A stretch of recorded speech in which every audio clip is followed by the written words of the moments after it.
Hey, thank you. Thank you all for joining. I think we've got folks joining us from all across the globe. So, good morning, good afternoon, and good evening. Thank you all for being here today. So, before we kick things off, I wanted to introduce myself and tell you a little bit about PAS. So, my name is Diane Gunderman, and I'm the Senior Vice President of Technology Procurement Services for PAS and also a former client. Um, PAS, for those of you who may not know, is the global leader in technology spend analytics and consulting services as well. And our team really acts as an extension of your team, partnering together to maximize your savings dollars and your supplier relationships. Um, when I first engaged with PAS on the client side, it was really more as sort of a pressure valve to relieve and help supplement the heavy workloads that my team were facing. But as we started to really tap into their data and leverage their executive contacts, at our strategic tech companies, that's really when the world started to open up for me, so to speak. Um, had I had a partner like Paz early on in my procurement career, it really would have been a huge game changer for me. I mean, their data and their contacts were really tantamount to driving success in hitting our savings goals and aligning with our business goals as well. So I wanted to kind of share that with you because that kind of leads us into a little bit of why we're here today. And that's really to talk about that alignment and how the importance, especially within the CIO role, is in aligning with both, your strategic business objectives internally and your procurement processes related to, the sourcing and procurement of technology services. So, without further ado, I'd like to introduce our esteemed panel here today leading our discussion. Today we have with us Damien Vigner, who is the CIO at CompuCon. We have Darla Morse, who's the CIO with Red Robin.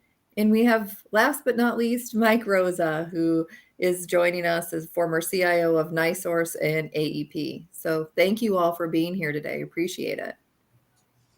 Happy to be here. Thanks for So having me. let's get into this. We'll just kind of dive right in.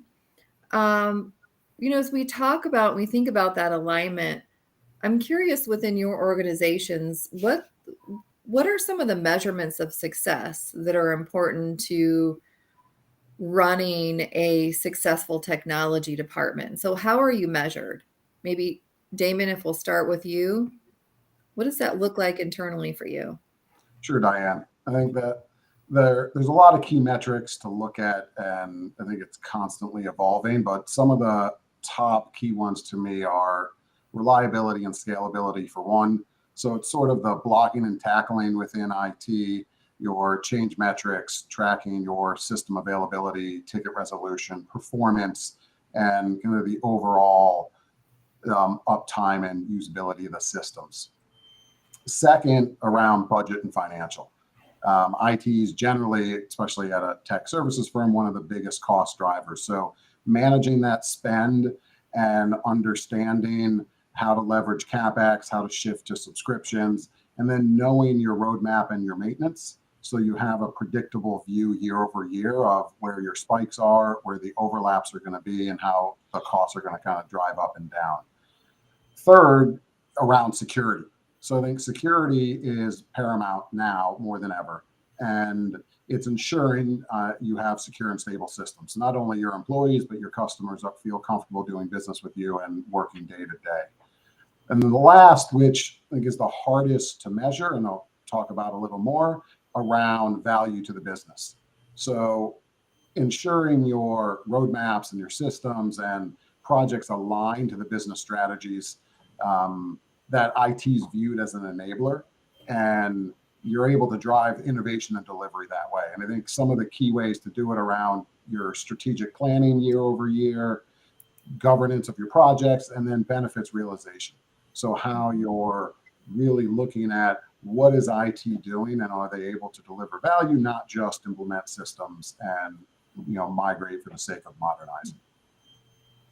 Right. Yeah, definitely some key things to hit on there for sure. I know security is top of mind for everyone these days, especially as things are people are adopting cloud first strategies and more things are moving to the cloud. So, Yeah, Mike, customers anything? are getting more and more savvy and asking more and more security questions constantly. Yes, they are.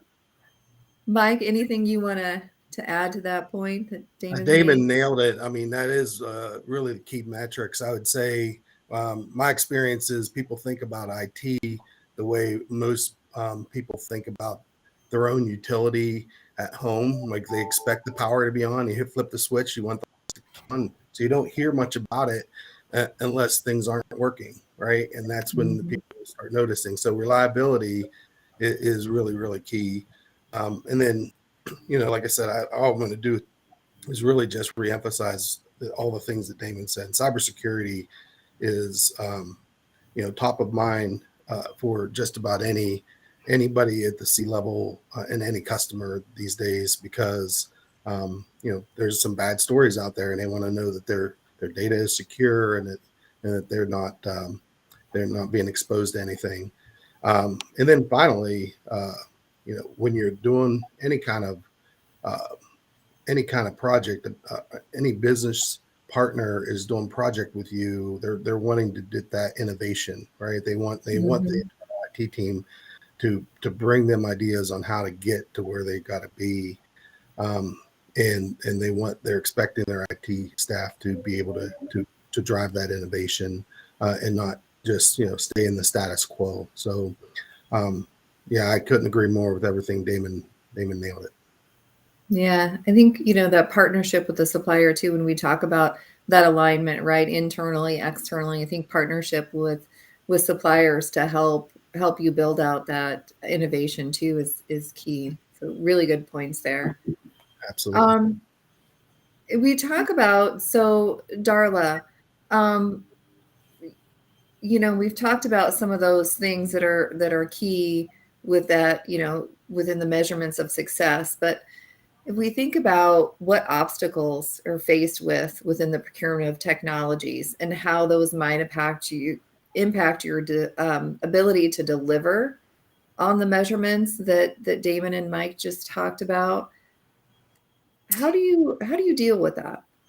Yeah, I think, as an IT professional, we are, a lot of times we don't know in advance of the types of technology we need to procure. So I think the obstacles you face is getting something procured quickly, but to align to all the things that was mentioned before. You want to make sure that you have the right negotiation, the right terms and conditions, and the right scalability. And so I think the barriers are moving through that quickly, but also knowing what you don't know.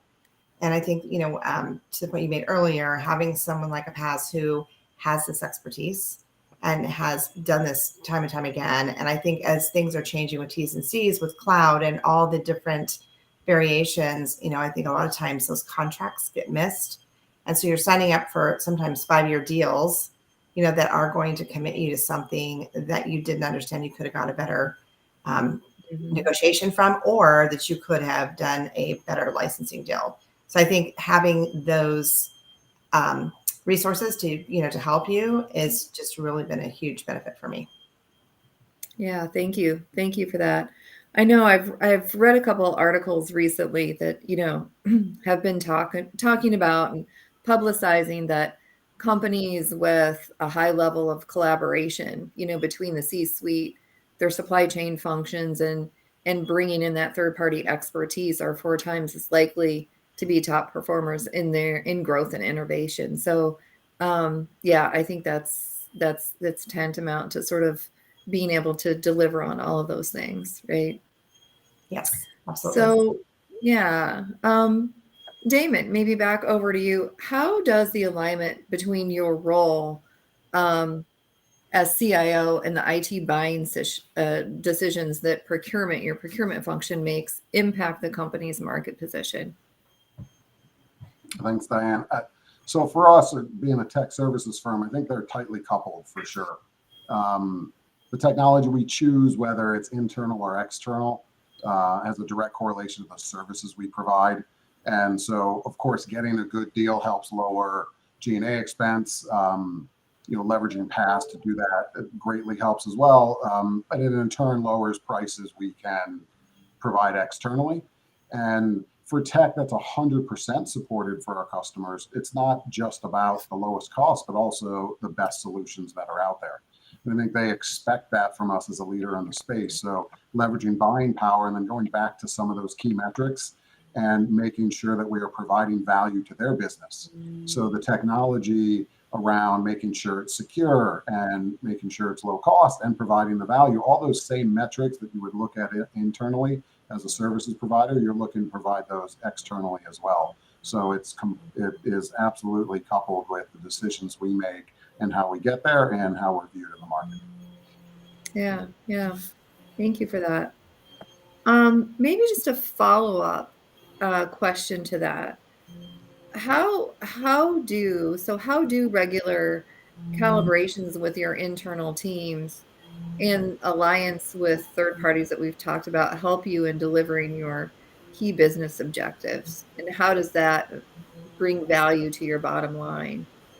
And, I'd like to maybe Darla, if you want to kind of kick that off and answer that, be curious your thoughts. Sure. So I think, our teams are really busy doing, support the business work.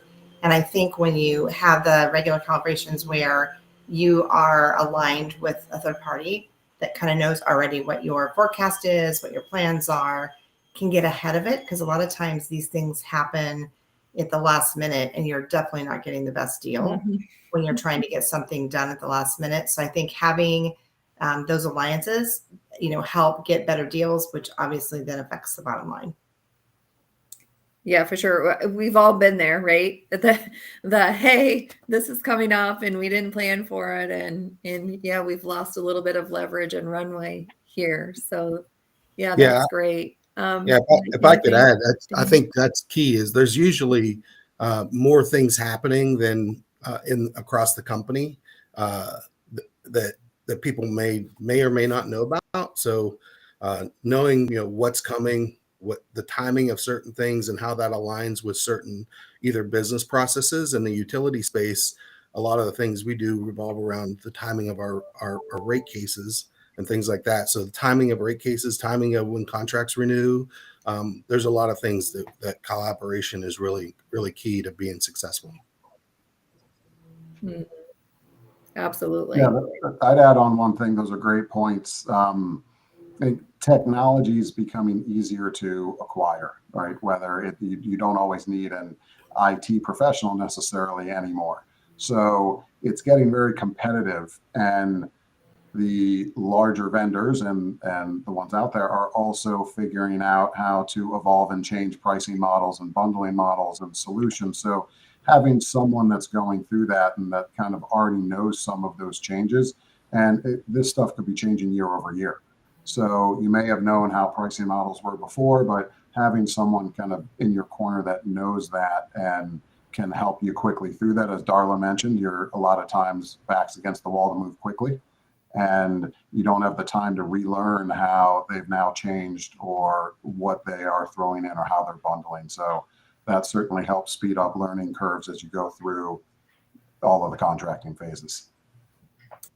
Yeah, for sure. And that was my experience as well, right? It's just leveraging that when you're, especially like you said, you're doing these deals and, you kind of do them once a year or once every 3 years, whatever the cadence may be, and engaging with somebody who, does these day in and day out really makes a key difference.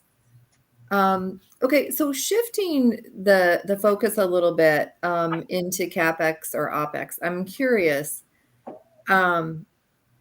outside of human capital expenditure, technology is probably account for the largest percentage of operating spend. So, Mike, what is your role? How, I guess, does your role as a CIO play in supporting those strategic financial business goals? Yeah. So really, it's a significant, the technology spend is pretty significant.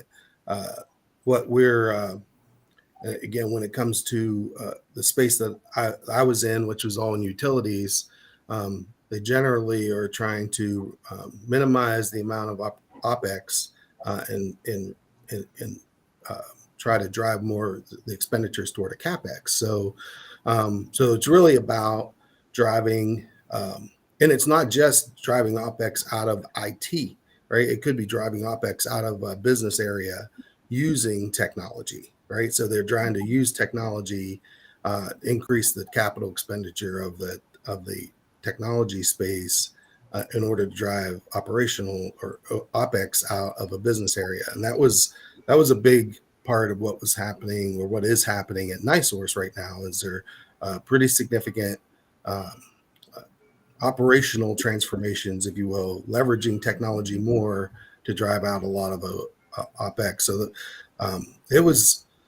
it's very much as part of the overall business strategic direction. It drives, how to drive efficiencies across the whole business, not just within IT, but it really, the technology spend is significant in almost any company these days. So Yeah, for sure. We can. Yeah, definitely. Thank you for that. Mm-hmm. Damon, within your organization, do you focus more on return of investment or more total, contract ownership? So I think it's always both.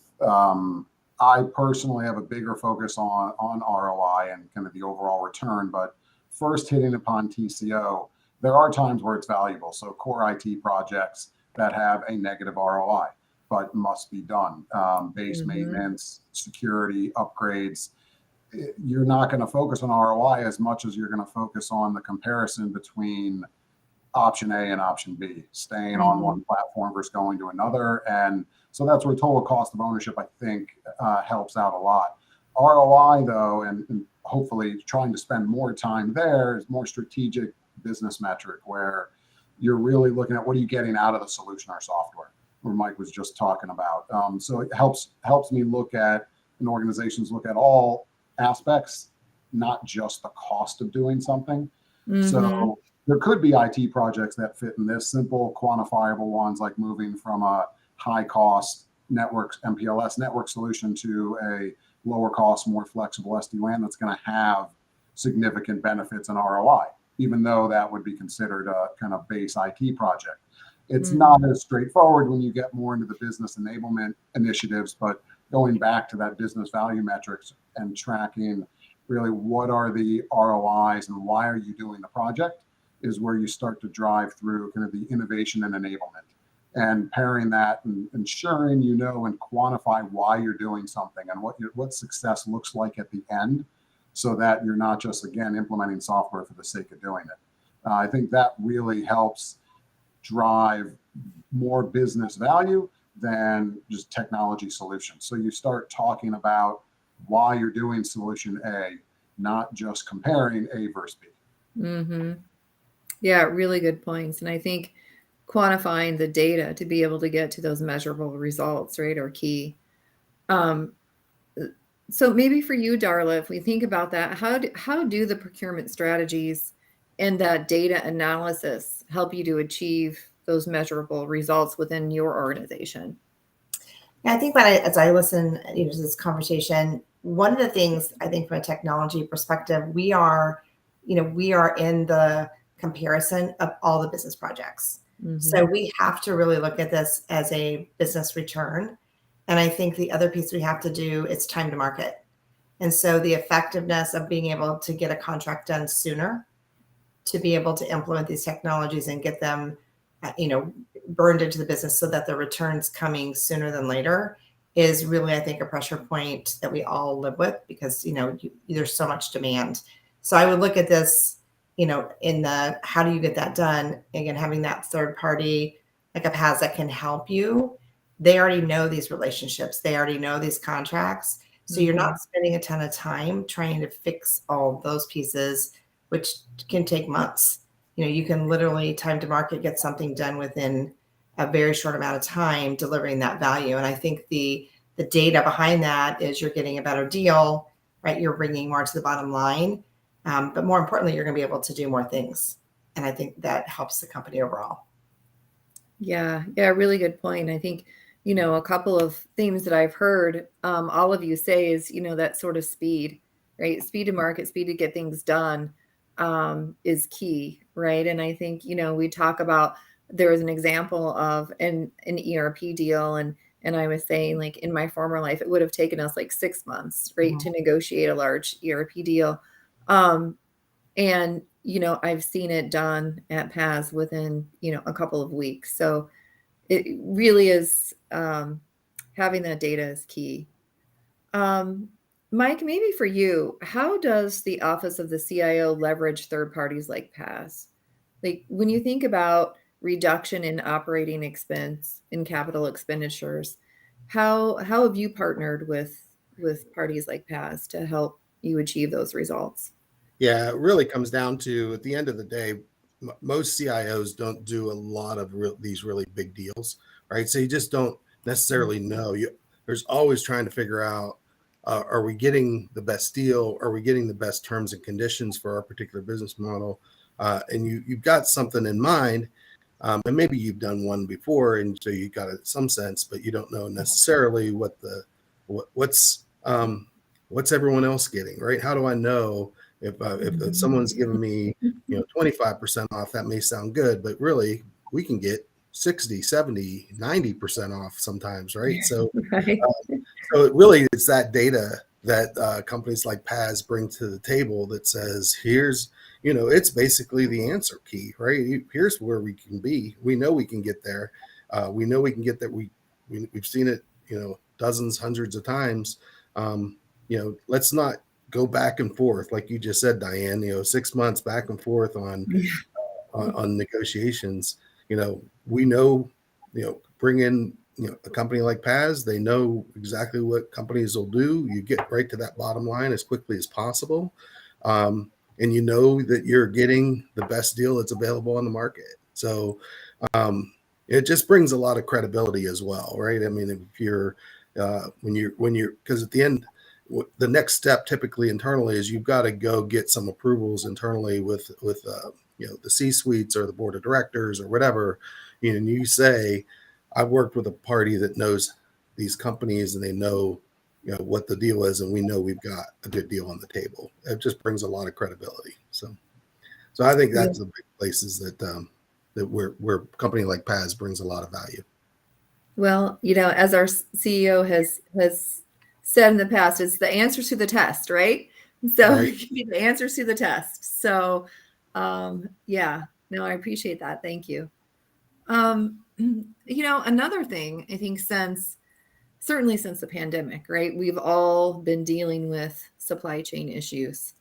They've certainly been challenged, especially with, IT components, and the procurement functions, are struggling to keep up with not only these supply chain challenges, but, changes in drivers. We talked earlier about transformation. I think a lot of companies are, going through some level of transformation. So, keeping up with all of those, the business drivers and the market demands and the continued expense pressures that everyone's feeling, I think it's more important now maybe than ever to sort of leverage that holistic ecosystem of partnerships, right? Both internally and externally. So how do you leverage the experts within your team, and how do the CIO and the CFO, you make that connection, and you have that with your CPO or your procurement functions as well. So, kind of going back to that, how is leveraging your internal procurement teams alongside external expertise and resources, have you seen that play out in helping to minimize some of those disruptions that you've seen in the supply chain?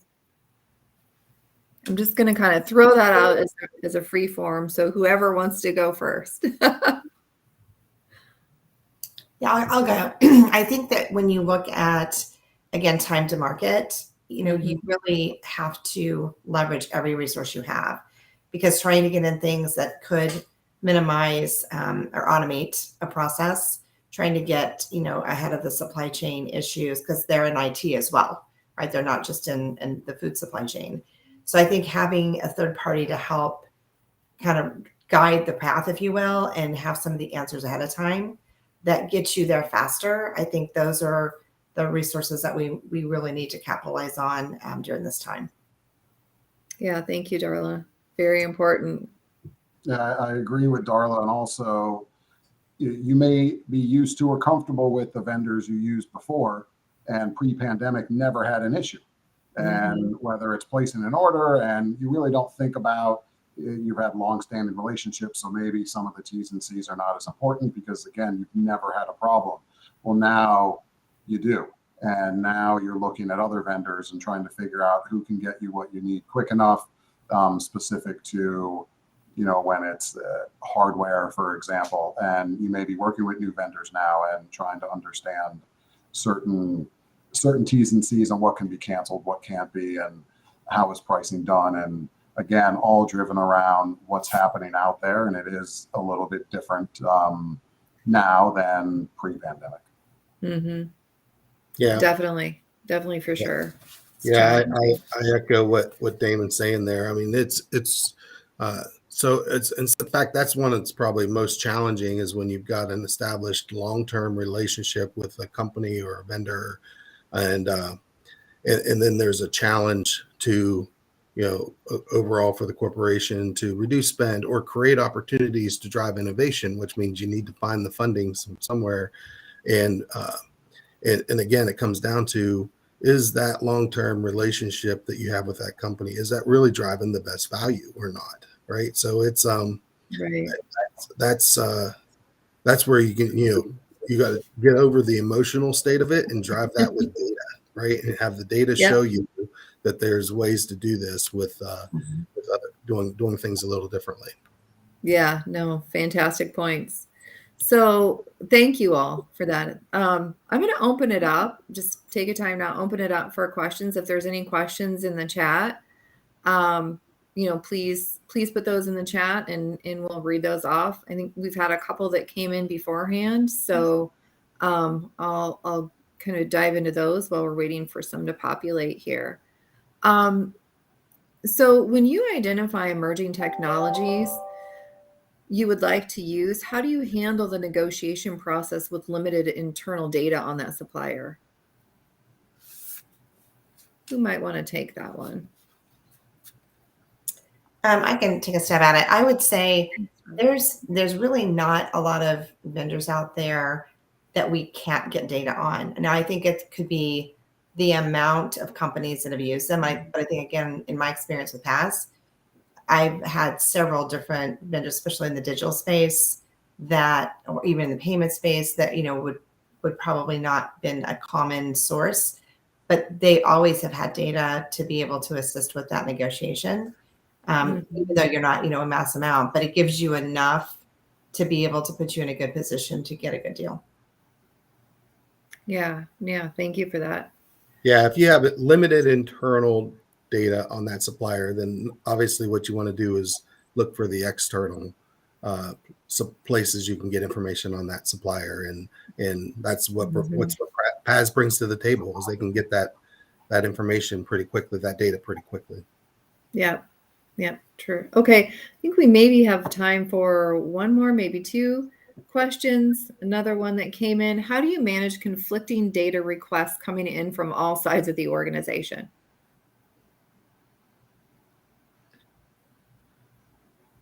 I mean, I would say give them to PAS. The value, I'm just thinking. We'll take them. That's right. But it does, because there is a lot of work if you have to do that individually, and the advantage that you have with a PAS platform is that this information is there. They have resources to assist you. So it really is like having extra arms that you don't have to do all that work. Yeah. Yeah. Thank you for that, Darla. We have about 25 subject matter experts that focus on those big strategic tech suppliers. So yeah, we've got a lot of bench strength, a lot of folks in executive roles, both on the sales side, and sort of at levels like yourself, on the bench. So yeah, if there's anyone who's interested in, learning more about PAS, doing a proof of value, um, once a 30-minute consult with that proof of value and a no cost benchmark, we'll put a link in the chat. So please encourage everyone to do that and click the link and learn more about. We're happy to share with you and do that proof of value for you. So I think with that, we're just a little over time here, about 1 minute. So I wanted to thank you all. Thank you, Darla, Damon, and Mike for joining us today. It's been a great conversation. Thank you all on LinkedIn who's joined us here and taking your time out. We really appreciate it. And we look forward in connecting with you all. So reach out with any questions.